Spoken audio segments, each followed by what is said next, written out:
Welcome back to another episode of the Success Times Happiness podcast. I'm your host, Richard Thompson. Today, I'm joined by Ash Ervin, Sunshine Coast Lightning goalkeeper and Australian Diamond number 197.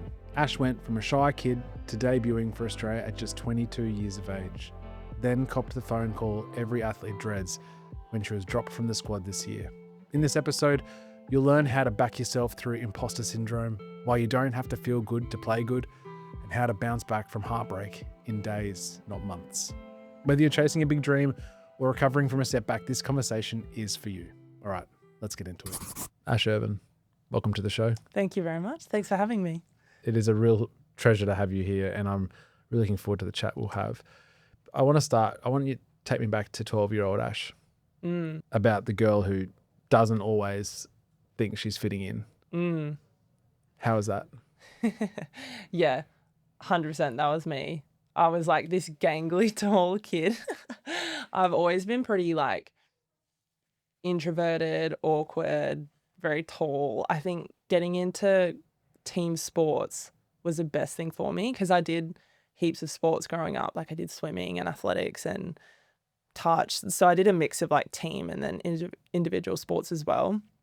And I just hated the individual stuff because like I would do swimming and I'd just be sitting in a corner like, this sucks. I have no friends. But I'd go to netball and I was tall and that was useful and I'd just like make friends a lot easier. But yeah, 12-year-old me was pretty shy, pretty awkward. And I've definitely like carried that into my young adulthood and I'm trying to like shake that off. And I think that's been a huge part of being in professional sport is like, I actually can learn how to just be myself. And it's been so rewarding in that sense of I can build so much more confidence and belief in myself. And I do look back to those times quite a bit when I was like this really awkward, young teen. And I'm really proud of like how far I've come in that sense. So do you feel like because of your height, I guess, or your demeanor it was an element of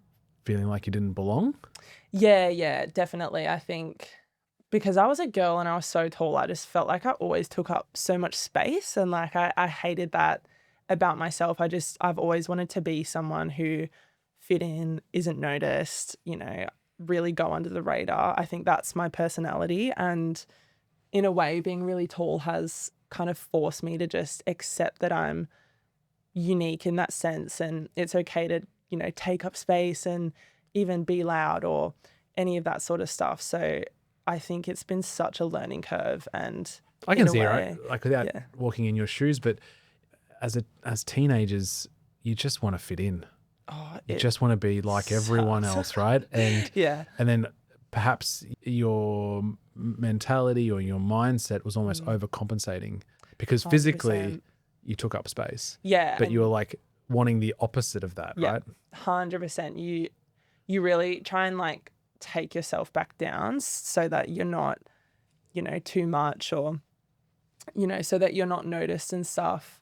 And in a way as well, because I get a few mums coming up to me sometimes, their daughters play netball, they're really tall and they go, oh, my daughter's 6 foot and she's like 15 and blah, blah, blah. And I'm like, oh, that was me. And it makes me so happy to just be like, I'm so happy now with my height and, kind of what it's given me in life as well. So I feel so proud to be able to say to them, like, they're going to love this eventually. Like, it sucks when you're a teenager, just naturally. I think being a really tall girl just sucks sometimes, like it's just socially. But in sport and finding a place in sport, it brings you so much sense of belonging and, pride in your height and stuff. And I love telling mums that and like little girls who are really tall that you're going to love it one day, like I do. So, yeah. Do you think that's linked with your profession now? Or do you think you've grown to the state of going, I love my height irrespective of the sport? Yeah, I think it's definitely a combination of the two. Like I have to look at it sometimes and think, my height has given me this career. Like if I was, maybe really short, I definitely wouldn't be a goalkeeper at SSN level. So I have to thank it in a way because it's given me so much. So I think it's kind of funny because socially sometimes you hate it, but then you think about what it's brought you and how good it is for sport and stuff, and you're like, oh, it's fine. What am I complaining about? You describe yourself as an overthinker at 13 or 14 when you're getting 6 foot and very early. Yeah. You're playing netball, and there's obviously some sort of you are handy on the court. Are you? What are you thinking to yourself at that point? What are you ruminating of going? Once I make it, how are you sitting with yourself in the quiet, Ash? Yeah, I think at that point, like I always kind of knew I wanted to play netball, but I wasn't super sure of what that looked like. Like I wasn't sure about what the league was and all of that. And only later when I started getting into it and looking at SSN, I was like, oh, this is a really cool career. Like if I could do this for a job, that would be so great. But probably in the earlier days, I didn't really think about that. So I did just have to accept it. And, you know, when you're playing netball and you're taller than everyone else, like it does make it a lot easier in a way, especially in defense. I really like it. And when I played shooter as well, it was really good because I could just hold the ball and like drop it in. Yeah. It was so good. So yeah, it was definitely a combination of, you know, in the sport and appreciating it, and then also realizing that it can take me a lot further. So what age did that flip for you, do you think, when your mindset thought, I can use this to my advantage as against holding me back? I don't know. I think it was a really gradual realization of what it meant because, like I said, I played heaps of other sports. Like I did touch footy where it didn't really advantage me very much, and athletics where I wasn't the fastest runner, but I was okay at high jump and all of that stuff. And even with swimming, like it was decent. But, you know, I think netball specifically, like I just really honed in on that early because I was like, oh, I'm really good at it. Like I've got a bit of natural talent. And, you know, just as I went along, as I became a lot more competitive, I was like, oh, I think I can do this. Like I got really excited about the idea of, you know, using my height to my advantage. Same thing with when I was playing shooter and I was playing keeper, I was like, oh, this is going to be so awesome. So yeah, it was definitely a slow realization. I don't think there was a kind of moment that I realized, but yeah. You sound like you grew up in a really supportive household. Yeah. That obviously prioritized or encouraged sport. Yeah, for sure. Were your parents keen for you to channel in on netball as when it did come as my only sport of direction? Yeah, I think like both my parents were very athletic and did a lot of sport, so they always encouraged us to get into it early. But funnily, my sister is super, like she does not enjoy sports that much at all. So, and she's a lot shorter than me too. She's only like 5'7" maybe. And I remember we would go to swimming together and she would like hide in the bathrooms until it was over. And my granddad would take us and he'd be like knocking on the door, like, you gotta get out. So we were very different in that sense, but my parents never like forced her into sport or anything like that. So I think for me, it was just because I enjoyed it and I, you know, after every year, I was just always saying yes to doing something else. So I think naturally I just went in that direction. I think around maybe 17, 18 was when I first got a training partner gig at the Firebirds. And I think by that point, my parents were very invested. Like they were really excited for me. So were you still hedging sports at that point? No, when I moved up to the Gold Coast, I couldn't find any touch footy comps that I really like. So I just went into netball and I was like, oh, it's fine. I'll just do this. And then I was doing it every single day. And I think coming from at 16 or something. Yeah. So like around that 14. Okay.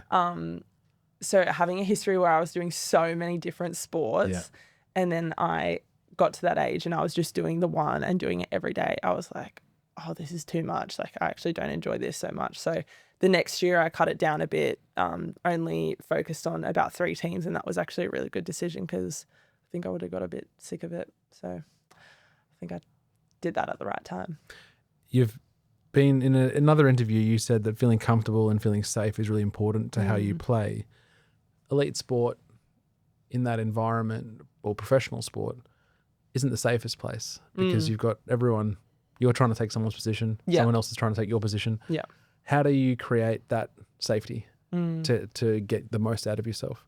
That's such a good question. I think in the team environment, we talk a lot about psychological safety. And I think when you're in a really good team, you just kind of know it's there from the start. Like there's just a sense of comfort and, you really feel like you can be yourself. And I think that's definitely what I talk about when I say, that sense of belonging. I feel like I can be myself, and that's when I play my best. And I've definitely been in teams where I don't feel like that, and just it naturally kind of converts to the court because, you don't know your teammates that well. You don't know them in that You don't deeper trust them. sense. Yeah. And it's so important when, you're playing a team sport that you just have that level of respect and understanding for each other. And I think to get that out of each other is to have that psychological safety. And it's this environment where everyone can be themselves, and it's not you all kind of have to act one way or do one thing. And I think sometimes it's just a bit natural with who you have in the team and the kind of dynamics. But I think overall, I think you just have to always bring your genuine self to a team. And if you feel like that gets shut down a lot, then that might not be the right team for you. But I think you're right. Like professional sport is in its nature quite uncomfortable. You're always trying to take someone's position. You're always trying to, better yourself. And that sometimes entails pushing yourself beyond those limits. And, I think I'm still trying to understand what makes me the best player. And sometimes it's not always going to be, feeling super comfortable and super happy all the time. So it's just about finding that line now of how am I going to still be really comfortable and happy, but still play my best, even if I'm not in that right mindset. I don't know. It's a bit something I'm still figuring out. So yeah. And like you strike me as someone who's not over the top and loud and boisterous and Yeah, definitely. Almost like I think you've said previously, a type B personality. Oh yeah, for sure. And you're in amongst high performing athletes who notoriously are type A's. Yep. It's apparent to me after, listening to a few of your interviews is that like being quiet and competitive aren't opposites. You can be quiet and be ultra competitive at the same time. How does that sit with you? I think 100% I am a type B person, and that is really hard in a world of type A people and being in a sporting environment.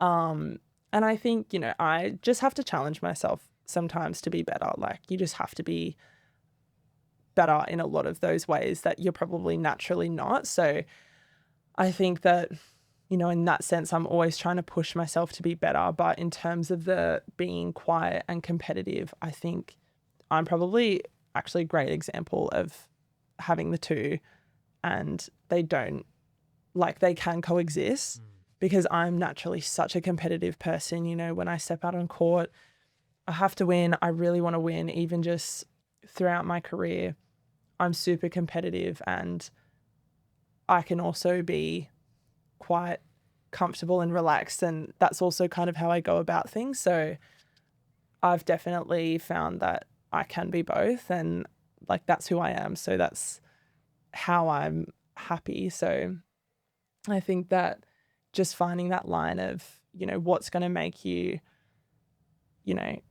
maintain that competitiveness and drive and motivation while also having that more relaxed kind of lifestyle and the kind of chill sort of vibe, I'd say. But it's about being like authentically you, right? Yeah. And being so comfortable with that. Yeah. Is that been at odds to any of your teams in the history, like in your past, the culture or the vibe in the team? Yeah, for sure. I think like I've been in teams where literally everyone is like type A, super organized, blah, blah, blah. And, In comes Ash, just and I'm like, hey guys, what's up? And I definitely and not everyone respects it. Like I found that, even today, like I was late because I thought it was online, and like even just little things like that, naturally people just go in these environments where they're so routine and organized and all of that, they don't like it. And I just have to go, listen, I'm trying my best and I'm trying to get better, and it's not, I'm not being lazy, I'm not being any of this. That's just kind of what I'm like. So Just being Ash. yeah, I'm just being me. So without, stepping on toes and, wasting people's time and all that sort of stuff. I'm trying to find that level of being myself and also being really high standards and professional and all that. So it's kind of about finding a balance, and I think I can do that. I'm still getting there, but All right. I want to look at this chronology because it's crazy. So yeah. you've just said when you're 14, 15, you decide, I've come to the Gold Coast from Sydney and I can't find any touch footy teams around. So I'm just going to do netball. Yeah. Right. Then in 2022, you're still a teenager. You become Firebirds training partner. Yeah. And Queensland's under 19 captain. Yes. By December 22, Lightning offered you a full SSN contract. Yeah. In 23, you entered the professional league. Yeah. In 24, Courtney Bruce's league transformed her. You become Lightning starting goalkeeper. Yeah. For a little bit. And at the same year, at 21, you made the Australian Diamond squad. Yeah. There's a lot of yeses here. Yeah. In that little bit there. Yeah. Let's just focus on that rise. Yeah. How are you managing this in terms of the type B personality that you are? They're just chilled. That's just Ash's way. You've gone from let's focus on netball as against touch footy to now being in the Australian netball squad. Yeah. A full-time contract, full professional athlete. Yeah. Is it a matter, how are you keeping up in your own mind? I think, even when I hear that out loud, it is so crazy because that was such a jump in my career. Like I did really go from that 17 to 21, 22 was such a massive acceleration from where I went in my career. And I think that I remember doing an interview in 2023. I think I got my first invitee into the Diamonds, and they were kind of saying the same thing. You went from here to here to here. Like, how does that feel?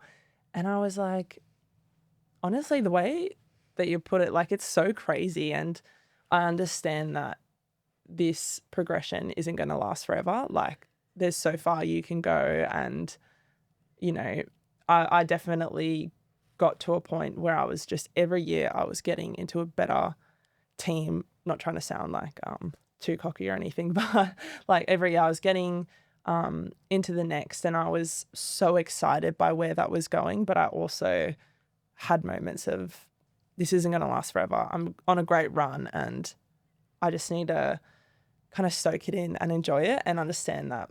Was there an element, because you're up against, obviously with the better and better environments, you're up against better and better shooters. Yeah. Is there imposter syndrome setting in? Is there a position of going, do I have the skill set to be able to defend here? Yeah, for sure. I think probably when I first got into Firebirds as a training partner, I was still pretty fresh off. So we have a Ruby and Sapphire series, and that's the kind of one below A and C. So it goes Ruby, Sapphire, A and C, and then SSN.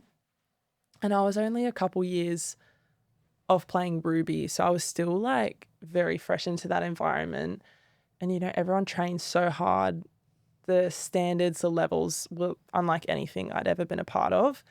And I definitely had imposter syndrome. And I was like, what am I doing here? Like, I definitely struggled at the start because I wasn't used to that level and I really had to push myself. And probably at the time I thought that everyone was judging me, but I think I was very much in my own head. And even just being, like I said, a bit more of a relaxed personality, like just mentally being there, I thought that I didn't really belong and I had so much to learn. Every environment I stepped into, I thought that I was so, underprepared and not ready and blah, blah, blah. But I think the more I did it, the more I was like, well, I've made it here. So like someone's seen it in me and I know I can do it because I know I can perform at this level. And I've done it before where I've come into something, I thought I wasn't ready and I surprised myself. It's like, why can't I do it again? And I just think that was that sort of progression of every time I got into a team or something next, I was like, well, I've done it before. Like I've done these hard things before and I can surprise myself. So I think I sort of changed my mindset from constantly feeling like an imposter to just like, well, why do I not back myself? Or, I've done it before and I can definitely surprise myself again. So that's sort of how my mindset changed, definitely in the last few years of my life. Is it something that you think about in the quiet times by yourself, or how do you usually reflect? I think, probably those earlier days of when I was first a training partner, like I was a very different person as well. So I think I do think about the learnings and how different of a person I am. How do you think you've all the changed? time. I think just in terms of like professional standards, even that confidence piece we were talking about before, like I was so shy going into my first SSN team, so not confident in my skills and my ability. On the court as well as off? Yeah, definitely. Yeah, right. And as well, like I've always struggled with fitness. Like that's always been something that I have to work very hard at. So when I first got into that training partner environment, everyone was so fit and we did a lot of conditioning and all of that sort of stuff. And I was like, oh, I'm not ready. Like I'm so much worse than them. But I had a lot of good conversations and, I realized that it's so different for everyone. And, when I step out on court, I can still be, as good of a player. If I work hard off the court, I can still maintain this level. Like I'm a goalkeeper. Like I don't play too much goal defense, but it's something I'm working on. And it's like, if I can just step out and do my job, then don't worry about all the other stuff. Like just focus on what's going to make me the best player. I always think you always want to be fitter. You always want to be stronger. But if you put in that work, you do everything you can, then that's all you can do. And I think I had to come to terms with like, I'm not going to be the fittest in this group. Like there's some crazy fit girls in here. And even just in strength, I was always like one of the weaker ones, probably naturally being a bit taller and longer. It takes a bit longer to build strength. And yeah, I just had to accept that I was, my skills on court and I had to bring that there, and everything off court, I just have to accept that I can only just get better at it. I'm young.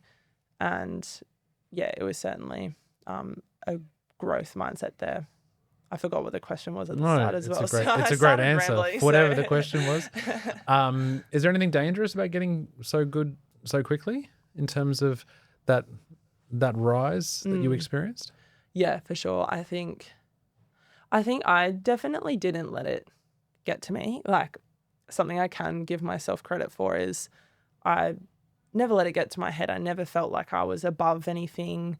Because even now in SSN, sometimes you drop back and play A and C, and, it's just a natural thing of sometimes when people progress, they think that, I don't want to say they're like better or above those levels below, but it's like, I think every time I progress, I just wanted to, stay really down to earth. And I was like, I'm very lucky to be in this position. Like I work hard, definitely. Everyone works hard. Like I'm just lucky to be in this position. So I definitely just tried to stay where I was, enjoy the moment and be like, that could be the furthest I go, just based on luck. Like I've seen so many girls be training partners for years and years and just not get the opportunity. And I was like, that could be me, So I just have to accept that, like, as long as I work really hard, I do everything I can,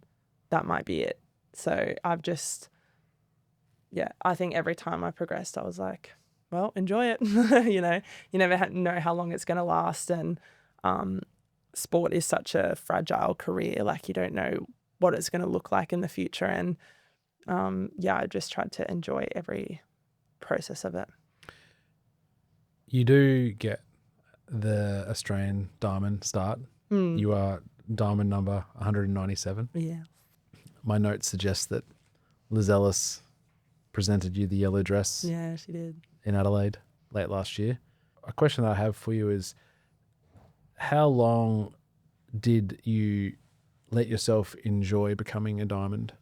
before your brain or your mind moved to, well, what's next? Good question. I think I'm still in the, I don't know, sometimes I still don't believe that I've like played for Australia and I've done all that. I can show you it on YouTube. Yeah. I can show you the I know, footage. sometimes I look at it because I had a nice post on my Instagram. Sometimes I just look at it when I'm going to bed and I'm like, cute. oh, wow. It's real. Yeah. And when Liz presented my dress, that was like the best moment of my life because she's a legend at the game. And I was so lucky to have her present my dress. I just thought that was the coolest thing ever. You know, definitely at the time, like the Diamonds environment I find is, you know, it was such an exciting moment, but there were so many training days. You know, everything that came before it was, you know, a lot of non-selection, a lot of camps, a lot of training days that you just kind of got into this rhythm of like, just got to work hard, put my head down, and hopefully I get selected one day. And even now, like I was dropped from the squad this year. So we'll get to that. Yeah. Yeah. We'll talk about that later.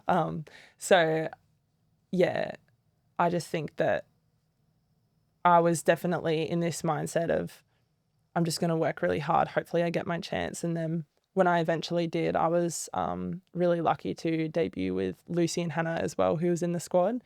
So it was like this really nice, wholesome moment of like we're all kind of achieving our dreams and doing all that. And my mum and dad were there and I know how special it was to them. And it was a really nice moment to just sit down and be like, oh, like I've actually just achieved my dream of playing for the Diamonds. And like I shed a lot of tears and had a lot of moments since where I still look at that so fondly and, you know, just smile thinking about how far I've come as an athlete and as a person. And even now I like to think, you know, I'm 23. I was 22 when I debuted. I was like, I'm so proud of myself for doing that. And even if that's the only time I play for them, like I'm so proud that I was able to do that. And for my family as well, who are massive sports people and they were so proud of me too. So I think that was like the nicest thing was representing my family. And yeah.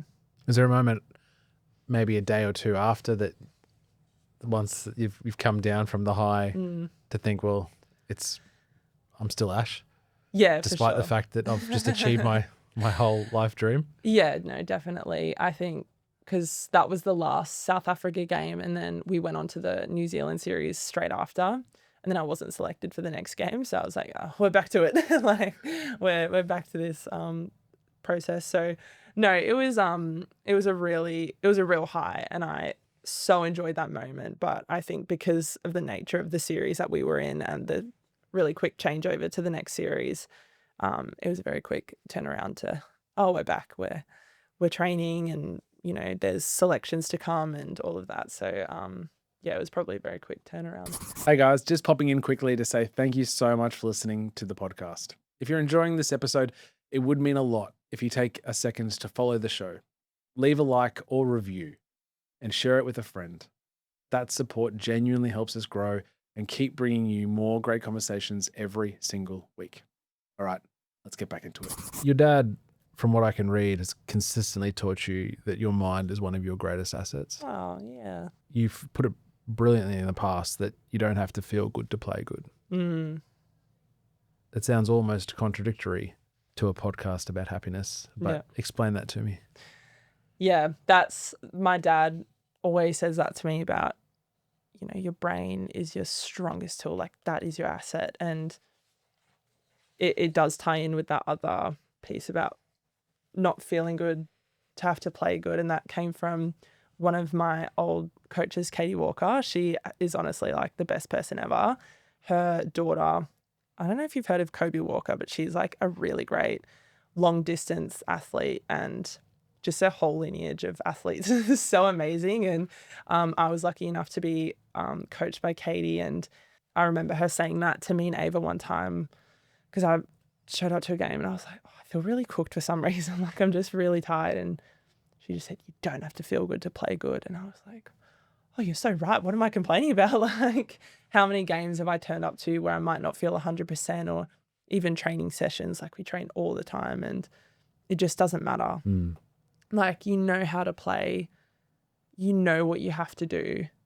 And sometimes you can just throw those feelings out the window. And I think that's been my biggest growth as an athlete, is just, you know, even how we were talking about before about feeling really safe and comfortable and happy. And that obviously makes a really great athlete, but there are going to be times where you don't feel that and you're not always in those really comfortable environments, but that's also part of being an athlete. And I think I do think about what my dad says a lot about your brain being your strongest tool. And it's like, if I'm struggling mentally or even physically, if it's that hard, all I have to do is shift my mindset just to be like, I know that I can do it. And even before, how I said about every time I made that jump and I thought I couldn't do it and I did it, it's like, you know that you can do these really difficult things. And every time you step into something new, you think that you can't do it. But despite knowing that you can, your brain tricks you into thinking that you can't. And I think when you come back to that mindset shift of, you know, I know what to do and I know I can do it and I've done this all before, it just changes the way you go about things. And that's been a massive one for me, going into trainings and new environments. And yeah. Do you have an override now? Because the brain, despite doing hard things all the time, will obviously invariably try to protect itself and tell you can't do it or that you shouldn't do it. Yeah, I think like such a massive one for me, even how I spoke about like my fitness is something I have to work really hard at. And every time I do it, I struggle. But I get to this point where in my head I go, I literally can't do this. Like, I have to stop running. I cannot keep going. And I literally just come back to that mindset of, I know I've done harder things. Like, what am I complaining about? And even one time when I was in Firebirds, we did this one like army boot camp preseason thing. And it was honestly the hardest thing I've ever done. Like, I won't get into it was such a long day and it was literally the hardest thing I've ever done. But I actually think back to that all the time because I was like, it was the end of that thing. And we'd already done all this really hard stuff. And I remember we had to like carry this rope on our shoulders down this hill and we were like sprinting. And I was literally just crying as I was running because I was like, I cannot do this. Like, I'm going to have to tell all these girls I have to stop and like make our team lose. And and that was such a massive learning curve for me because every time now I do conditioning or something really hard, I'm like, well, I know I can do it because I did it in that boot camp that one time. And like, yeah, it's actually such a gift to be able to see yourself being pushed past those limits. And once you do it, you know that you can go that little bit further. And you almost identify yourself as someone who does hard things, which is a weapon. Yeah. And I think there's so many great people who speak about it and who do like genuinely so much harder stuff than anything I've done. You know, like those real army people who do that stuff all the time. And they talk about how little of our capabilities we actually use. And once you do it and you know that you can just go that 1% further, you can go to these really dark places and still be able to go that step further. And that's actually been a really big part of my growth as an athlete, is just like getting into those really hard moments and being able to take that one more step. And then the next time you can go that one other than the fear of giving up, what drives you in that moment? I just think I've always had my dream that I want to play for the Diamonds and I want to be able to be a goalkeeper for the Diamonds. And every time I'm in conditioning or doing anything really hard, I literally just think about being in the dress and playing for the Diamonds. And I always have those moments of, well, that's what I want to do. So like, why would I stop now? I'm not there yet. So yeah. You're so quietly competitive. I love it. Yeah. You should see me when we do like games that aren't netball, like really fun. I get crazy competitive. Okay, let's talk about this year then. The squad gets announced. Other than the World Cup, Games is probably the next biggest tournament. Yeah. For you guys, you don't get the Olympics at this stage. Yes, hopefully one day. Hopefully one day. You're not selected for the squad altogether. You've gone from, as we just described, Firebirds training, or just deciding netball's a good idea, Firebirds, all that the whole way. And then, less than a year later, you left off the team that you once were in. Yeah. How does that sit? Not very well. Talk to me about when were you first, take me back to that moment. Yeah. Was it a phone call? Yeah, I literally can paint the picture in my head. Paint it for me. So we were, the season definitely didn't go the way we'd hoped. I think we were having having to have a lot of hard conversations with each other, and just the season at the club was it was a hard one. And I remember thinking halfway through the year, I wasn't playing very much. I was disappointed with how my season was going personally, as well as our team. And I was like, I don't think I'm going to make this squad. And I was watching the girl who did make the squad, Jessie, who is so incredible. I was genuinely really happy for her, but I was watching her and I'm like, oh shit, she's doing a really good job.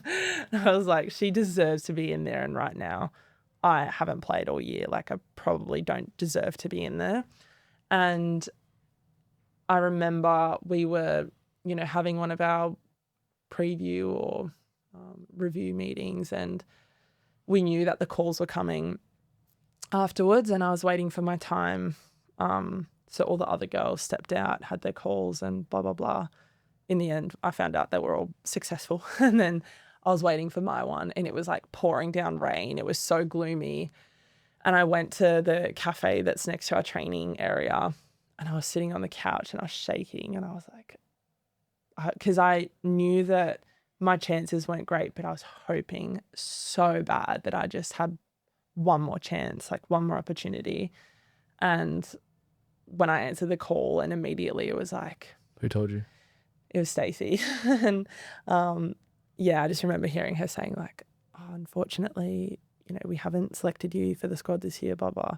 Immediately I started crying. I was so emotional just because I was so high strung and oh, please, please, please. And as soon as she said no, I was just it was so grim. I just started crying. It was a very quick phone call, and I was just sitting on that couch and I was oh shit, I haven't made it. And we were talking about with all that progression, and this is probably the first real heartbreak setback that I've had for a little while. And I was pretty inconsolable that first day. I was really upset, but the more I thought about it, I had a really good conversation with Stacey, because I called her a few days after, and we just chat through a few things, and I actually felt really positive coming out of that. So I was like, you know what, it's fine.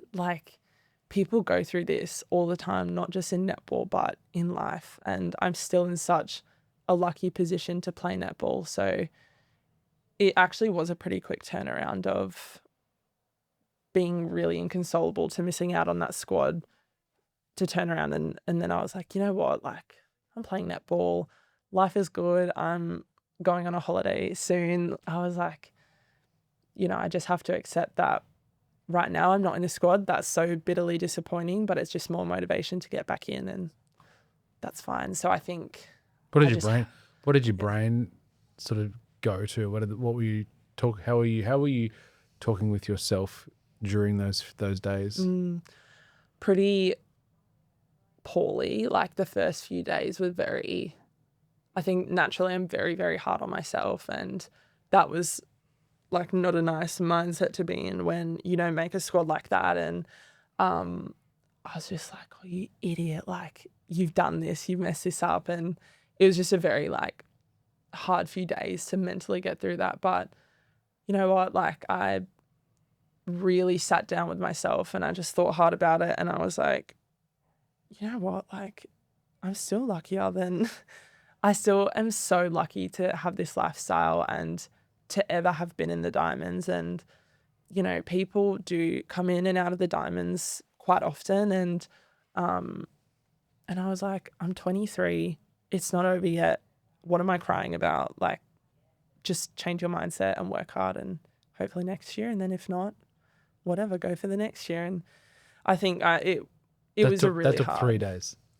Yeah, it took a few days. It took probably like a good week to be like, no, it's fine. Like, it was a really, really bitter, sad time for that first week. But I was like, you know what? That's life. Like, I do like to pride myself on having a mindset that is flexible and understanding and kind of coming back down to earth and almost taking yourself out of the picture sometimes. And I was able to just really think hard about that. And I changed my mindset, and I'm pretty good with it now. But definitely a lot of motivation to get back into that squad. So hopefully that happens. Was there a piece of whether or not technically or as an athlete you had gone backwards? Was there doubt on that, on your skill base? We can talk about the lack of court time and how you view on that. Yeah, I think in terms of the skill part, no, like I still feel like I'm really building, and I'm still, you know, there's a lot to learn. I don't feel like I went backwards. It was just kind of the way the season panned out, and that's just how it went. So I think that's also why I was so upset, because I did feel like I had a lot to offer. But I understood as well that it was a big marquee year. And I've had conversations with them before about, you know, we need players to be flexible in positions because, you know, sometimes when there's so many games, you need to be rotating and resting each other. And I understood that I probably wasn't in a position to do that this year. So I knew I was never going to make the Com Games anyway as well. So I knew that probably wasn't what was going to happen. But I think that just that mindset of, you know, being in the squad and just knowing that you're in there was like. I'm just interested to know how you justified it, or I would imagine your lack of SSN court time in 2026 compared to 2025 was different. Yeah, for sure. And what do you put that to? Yeah, I think, you know, that's sport. Like, sometimes it's what's best for the team or this or that. And I don't know, like, it was a hard year for me because I think I really wanted to play. I'm also with Courtney, who's like a really brilliant goalkeeper as well. So I just had to understand that, like, you know, it's going to affect one of us. Like, someone has to sit off, you know. So I understood that was just my time to sit off. But I did feel like in previous years, I definitely, you know, offered something to the team when, like a couple years ago, Court was dealing with an ankle injury, and I stepped up into that position, and like it was really great playing for the team, and that was really fun and exciting. And I was still very young, and I think this year did almost feel like a setback in a way because I wasn't playing as much. But I think, you know, when I thought about it, I was like, you know what, we've got 3 fit and healthy defenders, and like that's the best thing for the team. And as long as I'm an option and I'm coming on when I'm needed, I'm doing my job, that's the most important thing. So I think it did have to turn into a mental switch of like, you can still develop, you can still grow yourself even if you're not on court. So I just took those training opportunities to really try and build my skills, and I think that's something I'm still working on, and I'm really excited to hopefully in the future be able to play a bit more. And yeah, I think that's something that I'm really growing, and I'm excited to just get on court. It must be when I can. It mustn't be a unique circumstance that you find yourself in. No, definitely. Across there's not too many teams. There's 8 professional netball teams in Australia, and it's the marquee league in the world, club level. Yeah. And there's only so many positions, and you've got, as you said, the Australian veteran Courtney Bruce who was undoubtedly an incredible mentor as you've started. Yeah. And that you'd have that for all up and coming incredibly talented netballers who are playing a specific position, but there's only one position for goalkeeping on any one team. Yeah. When does that sort of mentor become, where I guess it must be an incredible opportunity to work and train next to her and learn from her. But when does that shift to go, well, it's costing me an opportunity here? Yeah, I think, probably this year I did have some of those moments of, I did really want to be on court, but I understood the situation I was in where we can't both be playing a lot of minutes because obviously someone's sitting on the bench. So I think this year definitely was, for me, I was coming off the back of debuting for the Diamonds, and, when I go away to those camps, I learn so much, and I just want to be able to implement it the next year. And that's the same for probably everyone in that squad. And I was really excited to be able to do that. And then, probably early in the year, I realized the direction it was going, and I was like, oh no, I think that was sort of the way that the season was going. And I just had to accept that I had to get to training. I had to implement those things and learn those things. And when I get my time, it'll come, because I was pretty lucky the previous years to play as much as I did off the back of injury. And I don't want that for anyone. But I was just fortunate to be able to get on court and show what I could do. So I was like, you know what? I was lucky in those years, and you're not going to get that every year. So like I said, I like to think I have a mindset that's pretty flexible and is able to just come back down to earth when I need to. And I think that did benefit me this year, because it was a hard one. Like I said, we weren't performing the way we wanted to. I personally wasn't playing as much as I'd hoped. And it was just a year that I had to, really just work on my skills. And I was like, if I can't put it out on court, I've just got to be able to do it at training. So, it was definitely hard. And I won't even lie about that. It was a bit of a tough one to go through the year, because we do, when you don't play enough, you do top-ups as well on a Monday. And I was doing top-ups quite a lot, and I was like, oh, this is really hard. So I did find that was a really big learning curve of a year, to just kind of process everything in a way that I wanted to come back to training and still give everything my best shot, give 100%, give 100% on game day, even if I wasn't playing. And, that's the teammate I want to be, where it doesn't matter if I'm playing or not, I'm still going to be the best teammate for everyone else. So yeah, massive learning curve. And hopefully one day I can implement that on court, what I'm learning. So does that experience this year have any practical consequences as to where you play in the future? I definitely want to get back in the Diamonds, and that's a massive motivator of my decision making and where I want to go. So I'm just going to be working on myself a lot. And like I said, I want to be a good teammate. I want to really push myself and hopefully get back in that squad eventually, hopefully. So that's a massive motivator of what I want to do. Watching the Com Games. Crazy.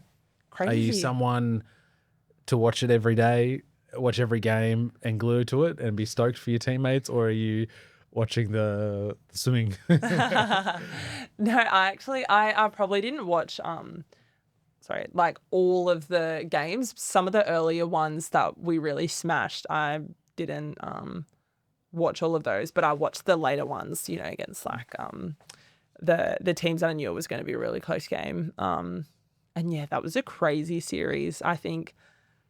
I know that they walked away disappointed, but I actually think, and a few of the girls said it themselves, it's actually quite good for world netball to see such a healthy competitive balance between nations. And as much as we want to be completely dominant and win everything, it was, in a way, in the whole grand scheme of things, in retrospect, hopefully it's a good thing. And I think they would understand that too. And, going into the next series, like a World Cup, it'll just be that bit more of motivation. So in a way, I hope it's really good for them. And did it motivate you? Yeah, definitely. I really would love to play in a comp like that, but you'd be very lucky to be able to do something like that. So can only hope, can only dream. What aren't you prepared to sacrifice to become a diamond again? Or has it made you change the way you approach to wanting it and going Mm. after it, going after your craft? Yes and no. I think my motivations have not changed at all.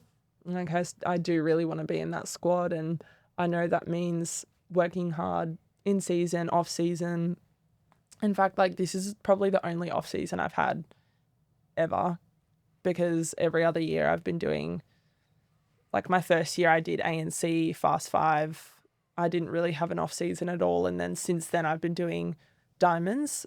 So this year I've actually been able to like get into the gym, do a bit of running, and I've been able to think about every time I'm going out there, like this is so I can be that bit stronger, that bit fitter, if it's for SSN, if it's for diamonds. And yeah, no, like my approach hasn't changed at all. But I think in terms of what I'm not willing to, I would become better for being in the diamonds. So I think I don't have to sacrifice anything. If anything, I'll grow. The approach is going to be different from a off-season perspective, you think? Yeah, for sure. I think like this year I've just been able to do running, gym, just those things that I haven't been able to do previously because I'm just playing netball. And while it's been really good for my skills as a still like developing, growing player, I need to build muscle. I still want to get fitter.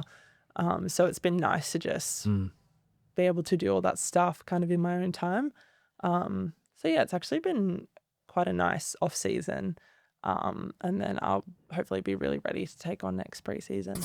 Ash, you are a force, man. Thanks. Just your ability to not only ride that wave of success, but deal with the shit that was this year. And it took you a couple of days or a week to get over, and then just to pivot your thinking of growth mindset and what can I learn from it and how can I be better so soon afterwards is huge. Thanks. Still a lot to learn, and like that's been my mindset throughout my whole career is like there's always so much more you can learn, and you know I'm still trying to get everything.